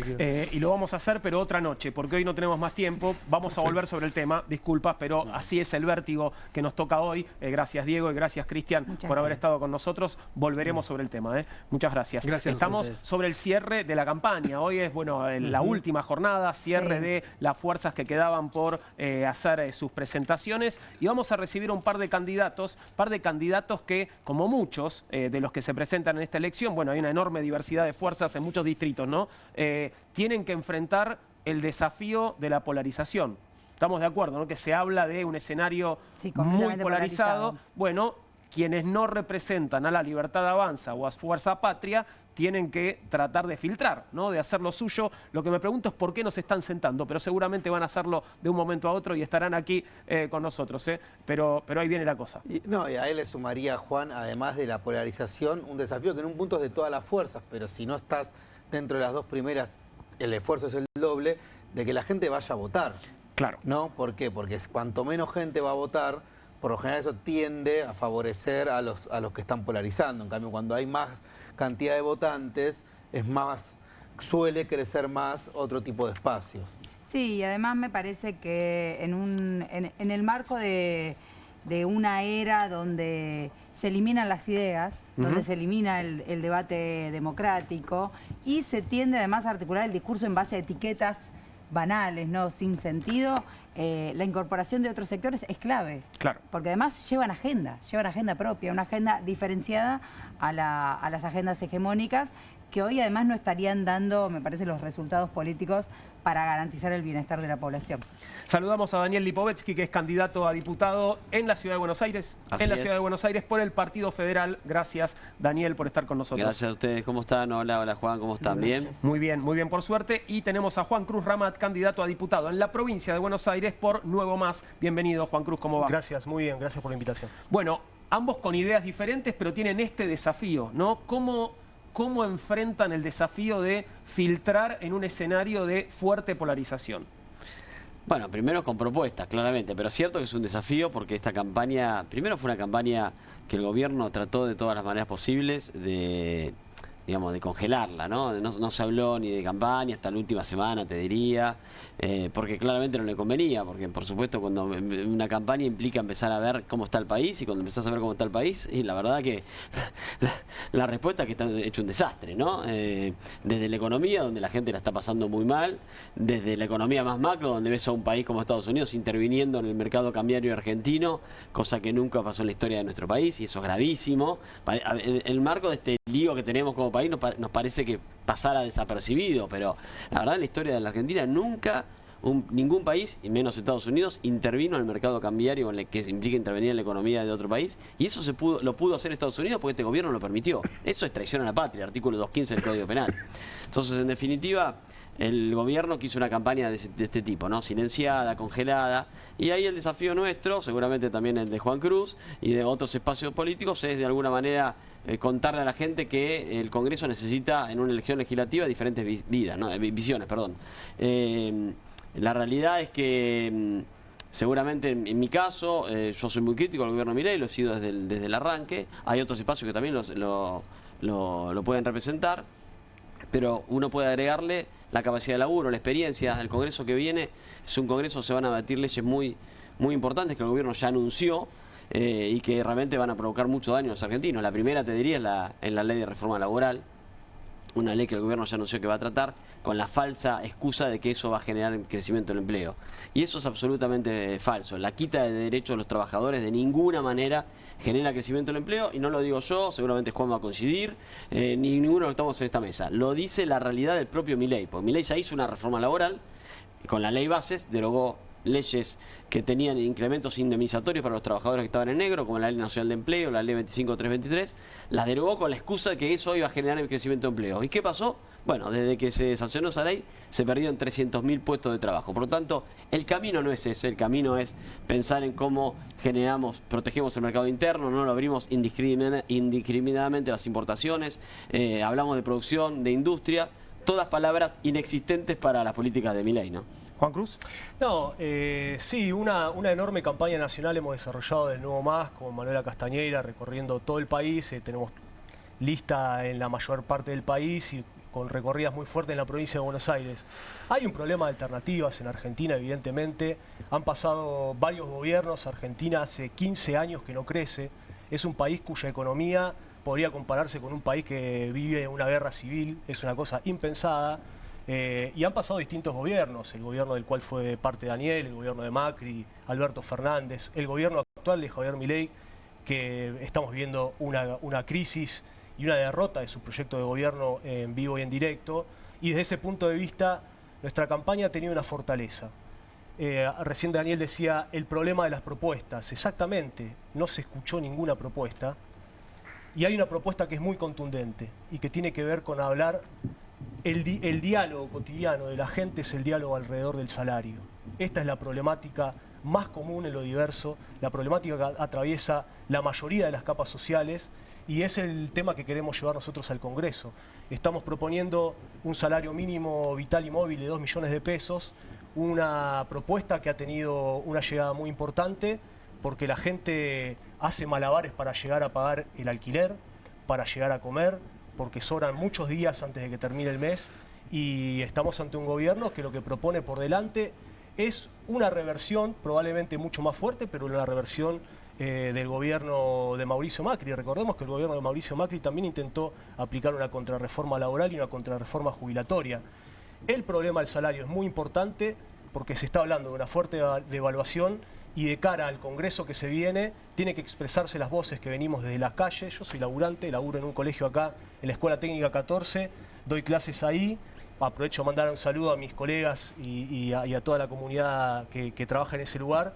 Bueno, el problema del salario tiene que estar porque si están planteando una devaluación tiene que haber un fuerte blindaje respecto del salario. Es una propuesta posible y llamamos a que nos acompañen, ¿no?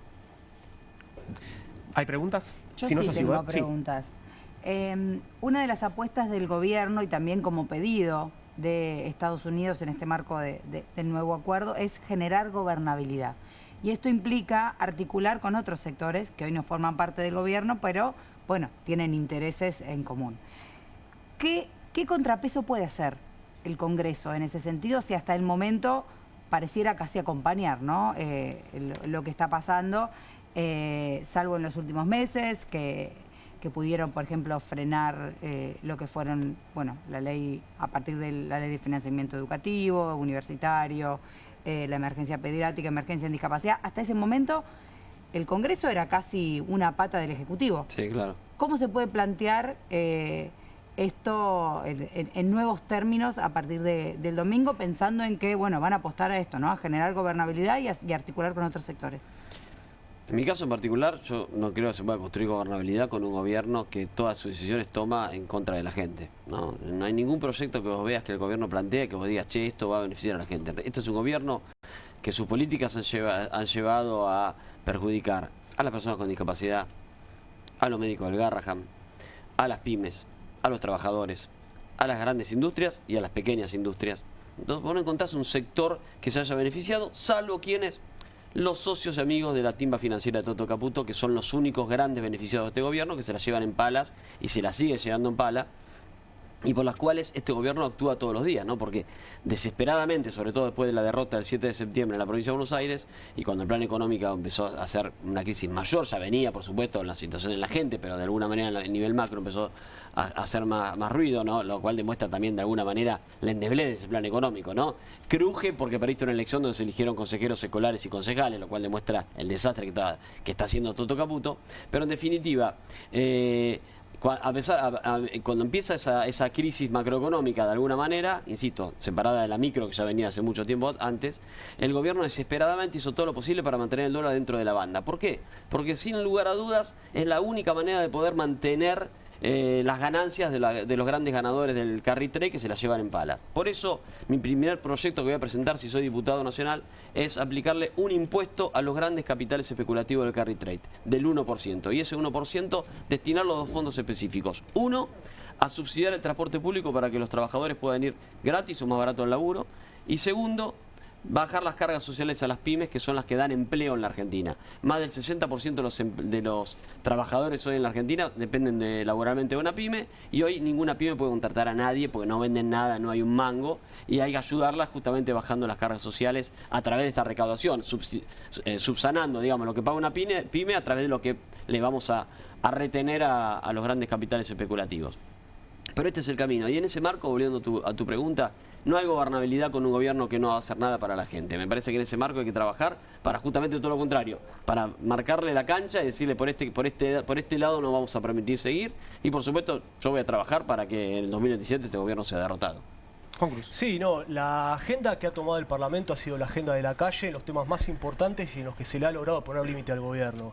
Es el caso del Garrahan, es el caso de las discapacidades, es el caso de la universidad, que abrió un poco la discusión, digamos, con una movilización impresionante el año pasado alrededor de derechos conquistados y que la sociedad no quiere perder. Es evidente que el Congreso ha actuado en función de la fuerte movilización que se da en la calle. Desde este punto de vista vemos al resto de las fuerzas políticas cumpliendo un rol muy pasivo. Nos parece muy importante que ingresen voces que vienen de la calle, que vienen de la movilización. Este es un país que tiene mucha tradición de hacer política desde la calle. No existe solamente el Palacio, también existen las plazas. Vemos un Congreso muy despegado de esa realidad que se vive entre los trabajadores y las trabajadoras, y nos parece muy importante ingresar al Congreso. Respecto de la gobernabilidad, te digo una cosa, me parece que Daniel se queda a medio camino. Evidentemente es un gobierno no solamente que es incapaz de mantener la gobernabilidad, es incapaz de no atacar a los sectores mayoritarios. Hay una bronca bárbara. Opinamos que en esta elección se va a expresar un rechazo absoluto al gobierno nacional, y que por lo tanto es necesario no solamente decir que no le vamos a dar gobernabilidad, desde luego, hay que plantear una asamblea constituyente. Esto es parte de nuestro programa político, lo hemos traído acá, un manifiesto anticapitalista para el conjunto de Argentina, con 18 puntos, se los voy a repartir. Le voy a dejar uno también a Daniel, pero claro, que por ahí tal vez en algún momento se pase al anticapitalismo, que ha sido una variable que no se ha aprobado, pero te digo una cosa muy importante. Una asamblea constituyente es un mecanismo constitucional concebido por la Constitución, que se puede llevar adelante y que plantearía no solamente el problema del gobierno y una salida por la positiva con un gobierno que represente los intereses populares, sino que ponga en discusión qué país necesitamos y cuáles son las verdaderas prioridades de este país. Hay que pensar que los recursos naturales, el talento y el esfuerzo que ponen los trabajadores en el cotidiano pueden poner un país al servicio de las mayorías sociales, algo que no ocurre bajo el capitalismo en los últimos gobiernos y que nos parece que es muy importante llevar esa discusión. Esperamos que si nos encontramos en el Congreso Nacional con las fuerzas que consideran que este gobierno no garantiza la gobernabilidad, nos acompañen también en este proyecto de Asamblea Constituyente. Les agradezco a ambos, se nos acabó el tiempo. Lamentablemente, si es una frase, te dejo, pero es una frase cada uno, pero cortita, ¿eh? No, bueno, que vayan a votar. Soy candidato por la lista por el Partido Federal, lista 8, en el orden de izquierda a derecha, en la boleta única en la Ciudad de Buenos Aires, en el 7º lugar. Daniel Lipovetsky, lista 8, Partido Federal. Y que es importante además que la gente que está enojada, que protesta, la mejor método de protestar es votando. Juan Cruz, a toda velocidad, una frase. A toda velocidad, miren, acá es muy simple cómo votarnos, porque vos tenés en un lado al anarcocapitalista o al narcocapitalista expert, que quedó en la boleta afortunadamente. Si te vas exactamente a la punta inversa, los anticapitalistas con Manuela Castañera, la lista 257, Juan Cruz Ramat también la provincia de Buenos Aires, y también les voy a dejar acá para mostrarles, en la tercera fila, perdón, estamos acá con Federico Winocourt compitiendo con Lipovetsky. Esperemos que nos acompañen a los anticapitalistas. Yo estoy en el 7º, él en el 4º. Bueno, es un poquito gracias más a ambos. Gracias a ambos, Juan Cruz. Gracias a ustedes, chicos. Un placer que hayan estado aquí con nosotros. Y bueno, nosotros, Fabi, Nahuel, la seguimos en otra ocasión. Mañana por la noche una nueva entrega de Bienvenidos al Tren. Ahora una pequeña pausa y voy a estar saludando en instantes nada más a Pablo Caruso, porque comienza QR aquí en Bravo TV, también en vivo. Buenas noches.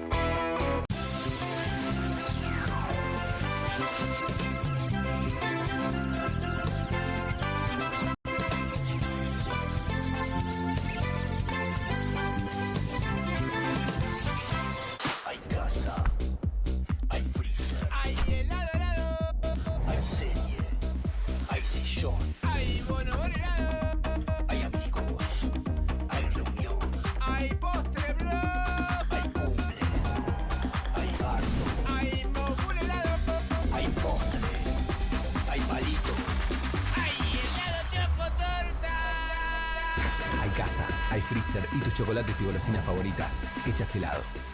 El domingo 26 de octubre votamos por una educación pública y de calidad. Por los jubilados que fuimos golpeados. Por los que buscamos trabajo. Por la salud pública. Votemos unidos. Por el otro.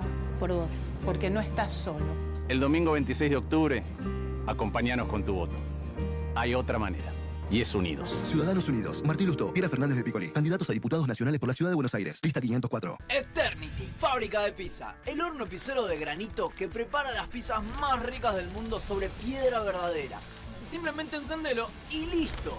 Hace pizzas buenísimas, con doble mozzarella, horneadas a la piedra en minutos. El secreto reside en su zona dual de calor controlado que rápidamente calienta la placa de piedra cerámica hasta 400 grados mientras derrite el queso y hace una masa crocante.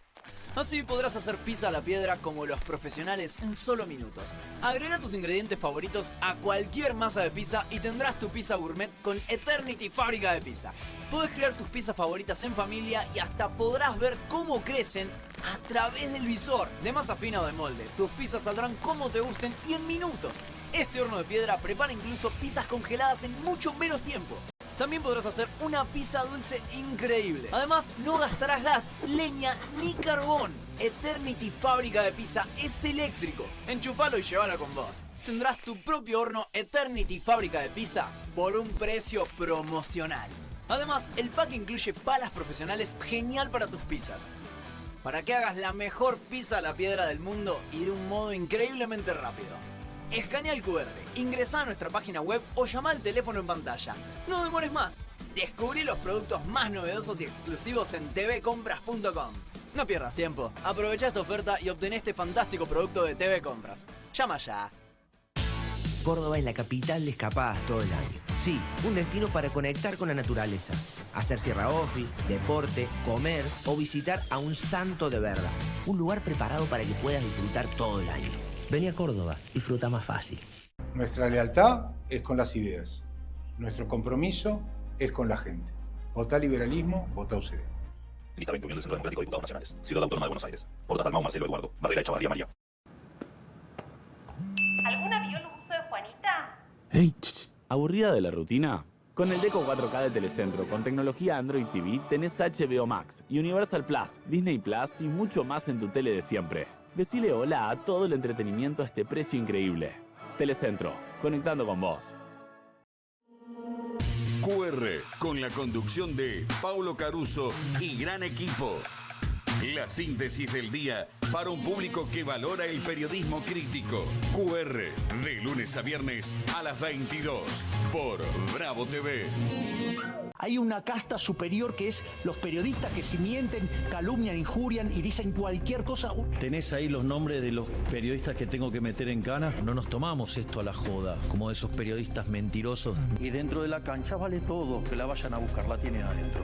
Soy un abanderado en la batalla cultural, pero los imbéciles con déficit de IQ doméstico, ¡ay, no, miedo!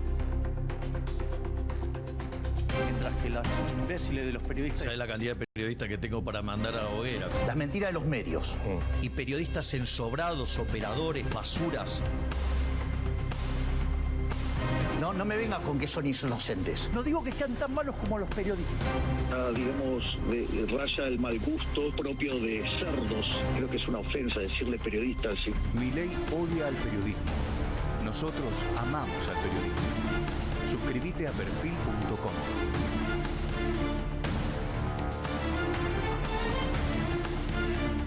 Podemos tener un faro como nuevo centro para todos los argentinos. Hay otra manera de pensar el país. El domingo 26 de octubre, acompáñanos con tu voto.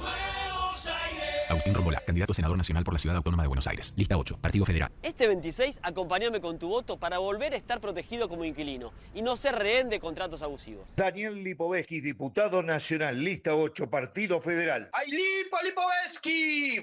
Para seguir levantando las banderas del feminismo bien alto, elegí diputadas de izquierda. En Cava, Miriam Bregman, Marina Biasi y Cele Fierro, diputadas. Frente de Izquierda, lista 506. Este 26 de octubre pongámosle un freno al saqueo de Milei. Votá en defensa propia. Votá nacionalismo. En Capital Federal, votá César Biondini, diputado nacional. Frente Patriota Federal.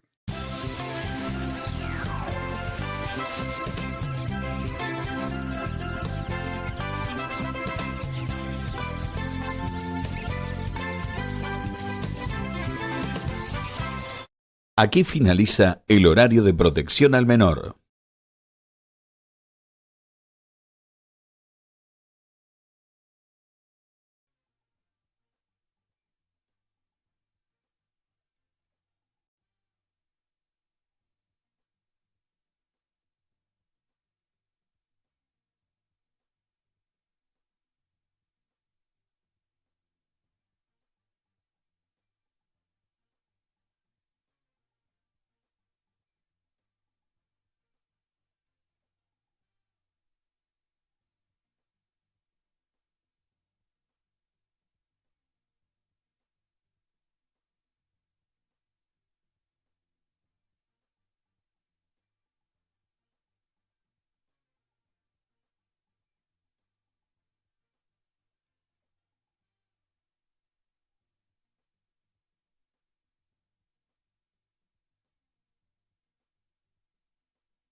Buenas noches, Pablo. ¿Qué tal? ¿Cómo andamos, estás? Juan Di Natale? ¿Bien? ¿Todo bien? Bien. Un gusto Bueno, volver a acá verte estamos. esta Sí, noche. para mí también, como siempre. Tiene razón Carlos Heller. ¿En qué sentido? En algún momento se nos van a acabar los trucos. Bueno, le puede pasar a cualquiera, Cuidado, pero tal vez tardemos lo suficiente que se nos acaben los trucos. Lo mismo pensaba, ¿no? el que tiene la maquinita de los dólares en Estados Unidos y Sí. ahí seguimos presionando. Sí. Así que ¿quién te dice? Pero bueno, necesitamos un domingo 26 también Sí. en algún momento. Sí, tal cual. Nos ocupamos de este asunto. Sí, señor. Antes, Cuando usted quiera. responde a nuestro saludo. Fíjate lo que es la magia de la televisión. Se viene. Ahí está, espectacular. ¿Lo viste? Una maravilla. Es increíble. Es una conexión que vamos trabajando, Juan, y me Impecable. pone muy contento. Bueno, ¿cómo estamos? Ya estamos muy cerquita de la elección, ¿no? Se Cierra termina la campaña. Sí. Cierran las campañas. Quizá algo queda para mañana muy temprano, pero me parece que, y ahora lo vamos a repasar, me parece que están claras las posiciones. Pocas veces vi una escena tan clara, ¿vos sabés? ¿Cómo cuál? Como la escena preelectoral. Exactamente, hacia la que vamos a la elección del próximo domingo. Incluyo acá a la injerencia estadounidense, ¿no? Porque siempre se habló, ¿cuántas veces tratamos de explicar que entre líneas había que leer solapadamente, injerencias, etcétera, etcétera? Ahora es todo operaciones? explícito. Es todo muy explícito. Casi te diría que todas las fuerzas políticas dicen muy bien qué es lo que esperan después de la propia elección, los criterios de ganador que cada uno usa. Hoy hay una declaración de Puyaro, uno de los referentes de Provincias Unidas, que me parece también es muy, muy claro. Ahora lo vamos a compartir. La situación en la calle, ¿no? La situación de las familias, me parece que no hay nadie que diga, no, la verdad que se vive un poco mejor.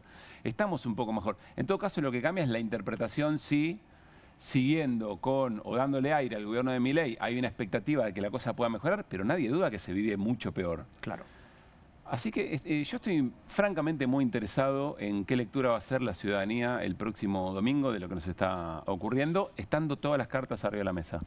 Va a ser muy interesante. Sí, va a ser muy interesante cómo te cuenta el cuento cada parte, por otro lado, ¿no? Claro, bueno, no, y el desafío, va a haber una disputa tremenda por el resultado, salvo que sea un resultado... El sentido del resultado. Por el sentido del resultado, salvo que sea una cosa muy holgada, yo francamente creo que no. Ahora lo vamos a conversar, enseguida hablamos con Raúl Timerman, que se suma a la mesa de QR, pero bueno, vamos hacia ese lugar. Te traje para vos, para compartir, para analizar, algo que también es parte o ha sido parte, en algún momento con mayor protagonismo que ahora quizás, que tiene que ver con esa escuadra digital, las famosas fuerzas del cielo. Mirá cómo llegaron al acto de Milei allí en Rosario hace un rato nada más. A ver.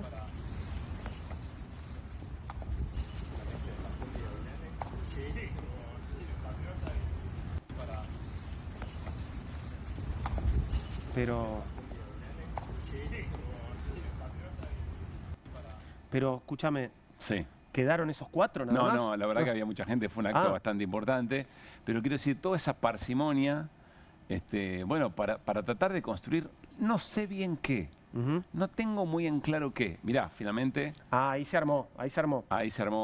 No, fue un acto, el acto de Milei de Sierra, vamos a compartir un tramo, fue un acto importante. Había realmente mucha gente, pero bueno... Y era el cierre de campaña nacional, más allá de que fuera en Rosario, me parece que jugaba de esa manera, ¿no? Con el presidente allí, ¿no? Sí, efectivamente. Pero bueno, toda una cosa muy novedosa que vamos a ver qué impacto tiene. Yo creo que se pinchó en algún momento, ¿no? Pero bueno, ahí están, manifestándose y tratando de pulsear, creo yo esto es importante, si se viene una reforma del gobierno, un recambio una puja de poder interno, me parece que están tratando de volver a posicionarse. Vamos a ver con qué suerte. Las fuerzas del cielo, ¿no? Presionando para que sea ese lado de la interna del gobierno el que en todo caso salga más fortalecido en este recambio. Hablamos ¿no? Fuerza del Cielo, hablamos de Santiago Caputo y demás, ¿no? Y los personajes. ¿Teníamos algo más? No. ¿Cómo aplaudían a la policía? Mirá cuando llegaba, a ver. Ahí estaban aplaudiendo a la policía que custodia. ¿Pero por qué los aplauden si todavía a esa hora no le habían pegado a ningún jubilado? ¿Por qué, no, ya lo habían hecho ayer. Ok. Claro, era el aplauso por lo de ayer. Bien. Sí, claro, una cosa por el estilo. Perfecto. Pero bueno, qué sé yo, son manifestaciones y la construcción de lo simbólico, batalla cultural, etcétera, etcétera.